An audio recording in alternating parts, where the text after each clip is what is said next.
The Chennai shopping mall Shravana Sambaram KG sale నక్షి jewellery mela flat 50% of.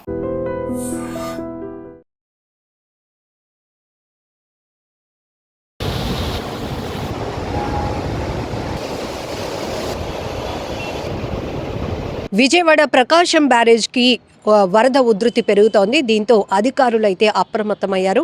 నదీ పరివాహక ప్రాంత ప్రజలను ఇప్పటికే అలర్ట్ చేస్తున్నారు అధికారులు.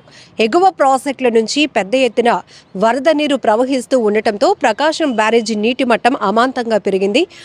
ఒక్కొక్క జలాశయాలు నిండుకుండల్లా తలపిస్తున్నాయి.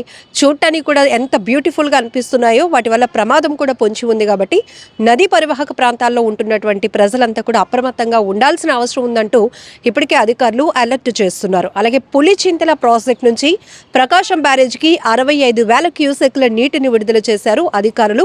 అలాగే అక్కడ ఎలాంటి జాగ్రత్తలు తీసుకోవాలి అనే దానిపైన కూడా అధికారులు కసరత్తు చేస్తున్నారు. సో ఇక్కడ మనం చూడొచ్చు, భారీ వర్షాలు నమోదవుతూ ఉండటం వల్ల వరద ఉధృతి ప్రవహిస్తోంది. ఎక్కువగా శాతం జలాశయాలు నిండుకుంటున్నాయి అని చెప్పొచ్చు. జలాశయాలు కలకలలాడుతున్నాయి. సో ఇప్పటికే పెద్ద ఎత్తున నీటి మట్టం పెరగటం వల్ల ఏదైతే ఆ బ్యూటిఫికేషన్ చూసేందుకు కూడా ప్రజలు కాస్త ఇంట్రెస్ట్ చూపిస్తున్నారు.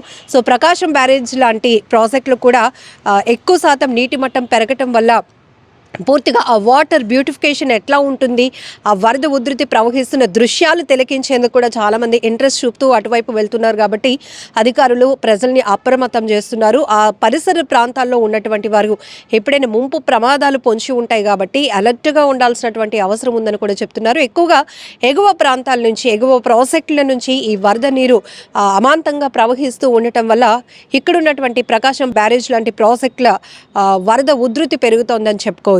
సో ఇలానే ఈ సీజన్లో ఎక్కువగా మనం చూస్తున్నాం, అకాల వర్షాల వల్ల ఏ స్థాయిలో మనకి భారీ వర్షాలు నమోదవుతున్నాయో అనేక ప్రాంతాల్లో ఇప్పటికే వాతావరణ శాఖ కూడా హెచ్చరిస్తూ ఉన్న నేపథ్యంలోనే సో ఈ ప్రాజెక్టులే కాదు, లోతట్టు ప్రాంత ప్రజలు కూడా ఎప్పటికప్పుడు అప్రమత్తంగా ఉండాల్సినటువంటి అవసరం కూడా ఉంది. ఎందుకంటే ఎక్కువగా నీటి ప్రవాహాల్లో కొట్టుకుపోతున్న వారి సంఖ్య ఎక్కువగా మనం చూస్తూ ఉన్నాం. కాబట్టి అలాంటి ప్రమాదాలు జరగకుండా ఉండాలంటే ప్రజలని అవేర్నెస్ చేయాలి అనేది కూడా అధికారుల ఆలోచన. ఆ దిశగానే ఈ ప్రకాశం బ్యారేజ్ ప్రాజెక్టుకు సంబంధించి వరద నీరు ఉధృతి పెరుగుతోంది. పైనుంచి అంటే ఎగువ ప్రాజెక్టుల నుంచి, పులిచింతల ప్రాజెక్ట్ నుంచి 65,000 క్యూసెక్లు అంటే భారీ నీరు ఒక్కసారిగా విడుదల చేయడంతో ఇక్కడ ఆ ఉధృతి కూడా మరింతగా పెరిగిందని చెప్పుకోవచ్చు. అలాగే వర్షాకాలంలో ఎక్కువ శాతం అకాల వర్షాలు నమోదవుతున్న ప్రాంతాల్లో ప్రజలు చాలా అప్రమత్తంగా ఉండాల్సినటువంటి అవసరం ఉందని కూడా అటు వాతావరణ శాఖ హెచ్చరిస్తూనే ఉంది. ఇటు అధికారులు కూడా, జిల్లా యంత్రాంగాలు కూడా దానికి తగ్గట్టుగానే ఎప్పటికప్పుడు తగిన ఏర్పాట్లు కూడా చేస్తున్నారు. జాగ్రత్త చర్యలు వాళ్ళు చేస్తూనే ప్రజలను కూడా అప్రమత్తంగా ఉండాలని ఎప్పటికప్పుడు సూచిస్తున్న పరిస్థితులు కూడా మనకు కనబడుతున్నాయి. ఇప్పటికే ప్రాజెక్టులు నీటి ఉధృతి పెరగటమే కాదు, కొన్ని లోతట్టు ప్రాంతాలైతే చెరువులను తలపిస్తూ ఉంటాయి. అసలు ఇది రోడ్లు కూడా కనిపించలేనటువంటి పరిస్థితుల్లో కొంతమంది ప్రయాణాలు కొనసాగిస్తూ ఉంటారు సాహసోపేతంగా. బట్ అది ప్రాణాలకి ముప్పు కలిగే ప్రమాదం కూడా ఉంటుంది. ఇలాంటి పరిస్థితిలో ఎక్కువగా ప్రజలు ముందు ఆలోచన మార్చుకోవాలి, చాలా జాగ్రత్తగా ఉండాలి. ఎందుకంటే అవి ప్రమాదం అని తెలిసినప్పటికీ కూడా కొంతమంది ముందుకు వెళ్లే ప్రయత్నం చేస్తూ ఉంటారు. భారీ వాహనాలు సైతం నీటి ప్రవాహానికి కొట్టుకుపోతున్నటువంటి దృశ్యాలు కూడా మనం అనేకం సోషల్ మీడియాలో చూస్తూనే ఉన్నాం. సో చిన్నపిల్లలు, వృద్ధులు వీరు కూడా చాలా జాగ్రత్తగా చూసుకోవాల్సినటువంటి అవసరం కూడా ఉంటుంది. సో ఇప్పటికే జమ్మూ కాశ్మీర్ లాంటి ఇతర ప్రాంతాల్లో మనం అలాగే వరదలు కూడా ఏ స్థాయిలో, భూకంపాలు కూడా ప్రపంచంలో ఏ స్థాయిలో చోటు చేసుకుంటున్నాయో మనకి తెలుసు.